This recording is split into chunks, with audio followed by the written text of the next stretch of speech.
Hey dirt bloggers, today we're going to do a quick oil and filter change on Natalie's 2016 350 EXC.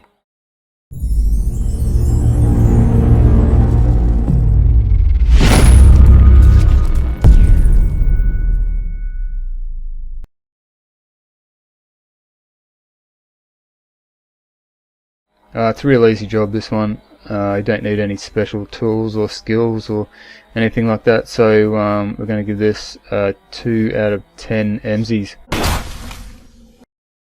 Right, so the tools I use to do this job, just a bit of contact or brake cleaner. You want an 8mm socket and a 13mm socket, and some oil. Obviously at the moment we're using this semi-synthetic Penrite 10W50.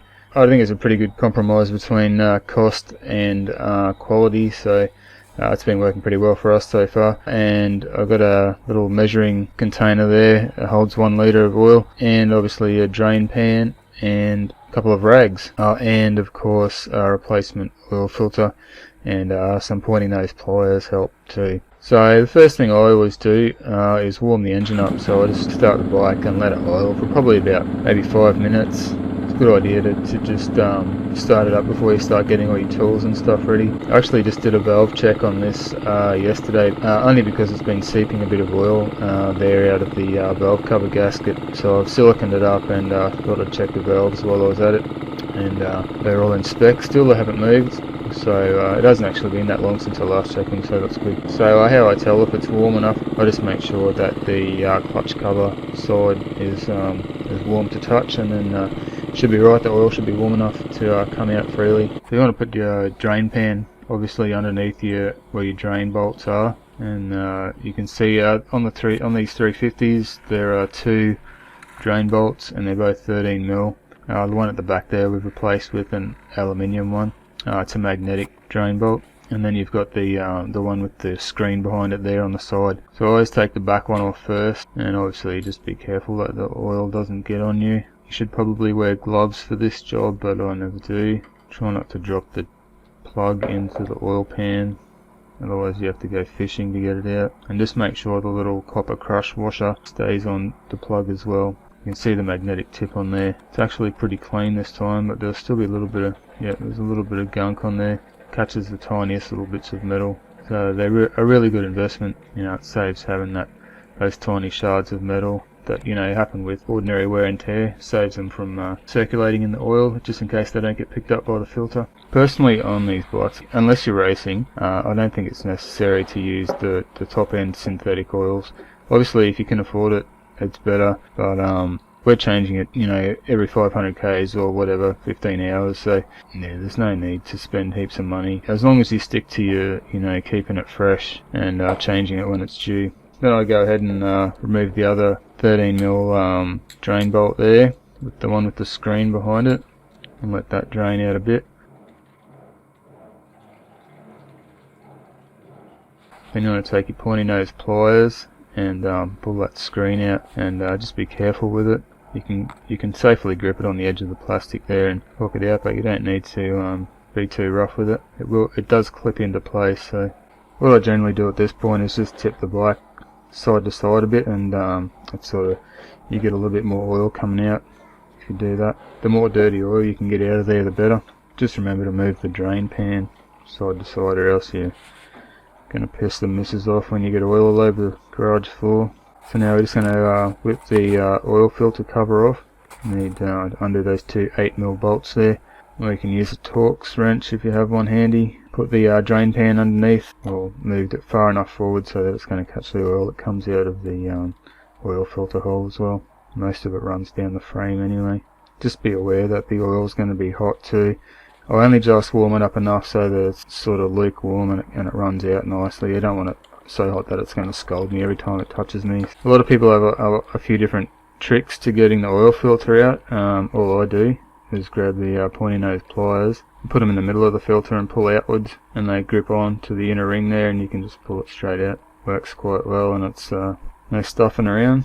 I've seen people designing little tools that go in down beside the filter and hook it out and stuff, but they're generally not that tight in there. It's pretty easy to pull them out with the pliers. So while the rest of that oil's draining out, I'll just give the screen a spray with cleaner. Make sure there's no chunks inside there or anything. Make sure it's all nice and clean. If you've got an air compressor, good idea to give it a blowout as well. If you don't have an air compressor, give it a bit of a wipe with a paper towel or something. So I'll just give the area a little bit of a wipe and clean some of the excess oil away before I put the bungs back in, just to make sure there's no dirt or anything on the gasket surfaces. So I'll clean up the magnetic drain bolt with a bit of brake cleaner to make sure all the excess crap is wiped off the end there. It's all nice and clean. You want to make sure you don't forget your crush washer as well. I think the manual recommends to replace that every time you take the bolt out, but I keep using the same one over and over and over and they never leak. So replace it if you want to, but if you want to save yourself a couple of bucks, don't bother. Just make sure you've got one in there, even if it's the old one. I'll put that one back in first and nip it up. You definitely don't want to over tighten these guys, but you don't want to have them too loose either. If they fall out while you're riding, you're in big strife. But definitely don't over tighten them. If you've got a torque wrench, do what it says in the manual. I just give them a good nip up, but I don't swing off them, definitely not. So putting the screen back in, I see the manual and a lot of people have said you're supposed to use some pin tool or some bloody thing, but I've found if you put it in and you get it nice and straight, you can sort of feel when it clicks into the right spot. So you don't need any special tool, you just got to make sure you've got it straight in and that it clicks into place properly. It's pretty obvious when it's in the right spot, and it's pretty obvious when it's not. Very easy to put them in without any tool. And I'll just clean the plug up a little bit, make sure there's no crap on the O-rings and anything like that. Same deal with that drain bolt, you don't want to over torque it. Just tight enough and no more. Whatever that is, but anyway. Takes years to get the perfect feel for that sort of stuff. As if I know. So it's a good idea to keep the frame and everything clean, wipe off any excess oil and stuff. Makes it a lot easier to notice if there's any leaks happening after you refill the oil. Plus, you know, we all like a clean bite. So I usually give the oil filter port a bit of a quick wipe out with a clean paper towel as well. Probably totally unnecessary, but it's something that I do. You just want to make sure you don't leave any bits of paper towel in there. Make sure it's all nice and clean after you do that. Now the next part involves priming the oil filter. So what you actually have to do is lay the bike on its side with the oil filter hole facing upwards. So I just use the static bike stand for this, and I just lay the handlebars down onto the stand. It actually works pretty well.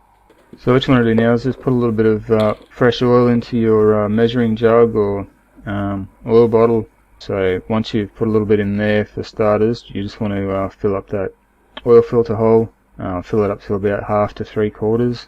Alright, so then you want to put your filter in and just put it in slowly so that it gets a chance to soak up the oil rather than overflowing and spilling out everywhere. And then just gently press it into place, and you can go ahead and put the cover on once you've given it a bit of a clean.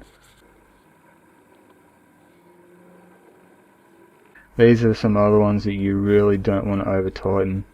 Obviously whenever you're screwing in bolts to an aluminium engine block, gentle is the key word. Just nip it up enough so that it's not going to come undone. Don't swing off it, or you're just going to end up needing to get out the helicoils and rethread the bloody thing.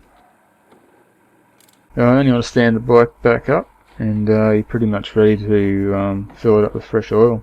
So I'll generally go ahead and just fill up my 1 litre bottle with fresh oil. I know that's all it takes, so I don't have to worry about checking the levels too much. I know that 1 litre tops it off perfectly every time, but obviously you check it anyway, but I know it's going to be right. Will be a good time to take the oil fill plug out. Yeah, unless you're a professional like me, you'll probably want to get a funnel or something, but just check these skills out.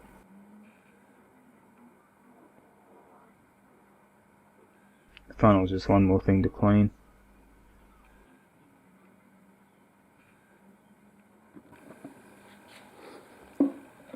Throw the fill plug back in. It's a good opportunity to check and just make sure you've put all the plugs back in and there's no oil pissing out everywhere before you start the bike up. then I'll gently fire it up and check again to make sure there's no leaks or anything. So there's no leaks underneath there, looking good. So I'll shut it off and then just check the level. I'm not going to be able to get the camera to show the sight glass properly. It's hard enough for me to see it myself with this stupid brake pedal in the way on the 350, but you just have to trust me when I say it's spot on, right in the middle of the glass. So 1 litre, perfect for the 350. Yeah, you can kind of see it there just. So then you want to go ahead and whack your bash plate back on if you use one.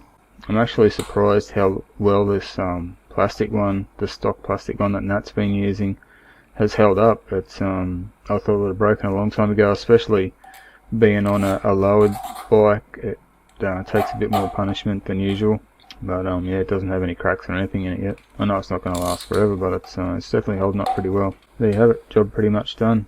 One last little trick I'll show you guys that we do. You probably already do it anyway. Set your trip to, reset it to 0. I've already done it here, but we keep our trip to and leave it and only reset it every time we change the oil, so we know once it gets to 500 k's or whatever you want to do it at, it's always there. It's an easy reference to see. You can just have a look at it and go, alright, one more ride or whatever, and I'll need to change the oil. So anyway, thanks for watching, guys. Hope you've learned something. If you like the vid, please give it a thumbs up. If you want to see more, hit the subscribe button, and I'll see you guys on the next one.